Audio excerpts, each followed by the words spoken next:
சீராக்கின் ஞானம் அதிகாரம் 46. யோசுவா. நூனின் மகன் யோசுவா போரில் வல்லவராயிருந்தார். இறைவாக்கு உரைப்பதில் மோசேயின் வழித்தோன்றல் ஆனார். தமது பெயருக்கு ஏற்ப பெரியவர் ஆனார். ஆண்டவரால் தெரிந்து கொள்ளப்பட்டவர்களை எதிர்த்து வந்த பகைவர்களை பழிக்கு பழி வாங்கி மீட்பு வழங்கினார். இவ்வாறு இஸ்ரேலுக்கு உரிமை சொத்தை அளித்தார். தம் கையை உயர்த்தி பகைவரின் நகரங்களுக்கு எதிராய் வாளை வீசிய போது எத்துணை மாட்சி அடைந்தார். அவருக்கு முன்னர் எவர் இவ்வாறு உறுதியாய் நின்றார்? ஆண்டவருடைய போர்களை அவரே முன்னின்று நடத்தினார். அவருடைய கையால் கதிரவன் நின்றுவிடவில்லையா? ஒரு நாள் இரு நாள் போல் ஆகவில்லையா? பகைவர்கள் அவரை சூழ்ந்து நெருக்கிய போது வலியவரான உன்னத இறைவனை அவர் துணைக்கு அழைத்தார். கொடிய வலிமை கொண்ட ஆலங்கட்டிகளை மாபெரும் ஆண்டவர் அனுப்பி அவருக்கு செவிசாய்த்தார். அவர் எதிரி நாட்டின் மீது போர் தொடுத்து அடக்கினார். மலை சரிவில் தம்மை எதிர்த்தவர்களை அழித்தார்.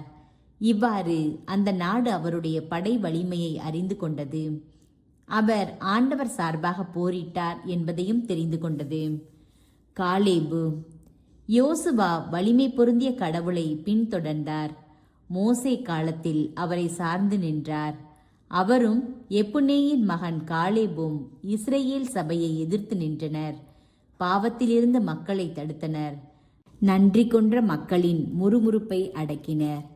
6,00,000 காலாட்படையினருள் இவர்கள் 2 மட்டுமே காப்பாற்றப்பட்டனர். பாலும் தேனும் பொழியும் நாட்டை உரிமையாக்கிக் கொள்ள மக்களை அழைத்து வந்தனர்.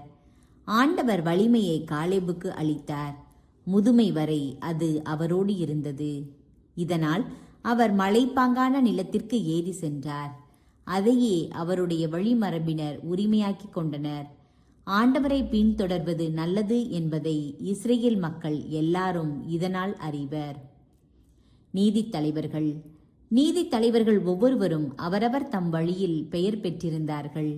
அவர்களது உள்ளம் பிற தெய்வங்களை நாடவில்லை.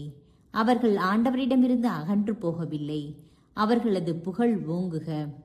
அவர்களுடைய எலும்புகள் அவை கிடக்கும் இடத்திலிருந்து புத்துயிர் பெற்றெழுக. மாட்சி பெற்ற இம்மனிதரின் பெயர்கள் அவர்களுடைய மக்களிடையே நிலைத்தோங்குக. சாமுவேல். சாமுவேல் தம் ஆண்டவரின் அன்புக்கு உரியவரானார். ஆண்டவரின் இறைவாக்கினரான அவர் அரசை நிறுவினார். தம் மக்களுக்கு ஆளுநர்களை திருப்பொழிவு செய்தார். ஆண்டவருடைய திருச்சட்டப்படி மக்களுக்கு தீர்ப்பு வழங்கினார். இவ்வாறு ஆண்டவர் யாக்கோபை கண்காணித்தார். தம் பற்றுறுதியால் அவர் இறைவாக்கினராக மெய்ப்பிக்க பெற்றார். தம் சொற்களால் நம்பிக்கைக்குரிய காட்சியாளர் என்று பெயர் பெற்றார். பகைவர்கள் அவரை சூழ்ந்து நெருக்கிய போது வலியவரான ஆண்டவரை அவர் துணைக்கு அழைத்தார். பால்குடி மரவா ஆட்டுக்குட்டியை பலி செலுத்தினார். ஆண்டவர் வானத்திலிருந்து இடி முழங்க செய்தார். பேரொளியிடையே தம் குரல் கேட்க செய்தார். தீர் நாட்டாருடைய தலைவர்களையும் பெலிஸ்தியருடைய எல்லா ஆளுநர்களையும் அழித்தார். அவர் மீளா துயில் கொள்ளும் முன், நான் சொத்துக்களை ஏன் காலணியை கூட எவரிடமிருந்தும் கைப்பற்றியதில்லை என்று ஆண்டவர் முன்னிலையிலும் அவரால் திருப்பொழிவு பெற்றவர் முன்னிலையிலும் சான்று பகர்ந்தார். எவரும் அவரை குறை கூறவில்லை. அவர் துயில் கொண்ட பின்னும் இறைவாக்கு உரைத்தார். மன்னருக்கு அவருடைய முடிவை வெளிப்படுத்தினார். மக்களுடைய தீநெறியை துடைத்துவிட இறைவாக்காக மண்ணிலிருந்து தம் குரலை எழுப்பினார்.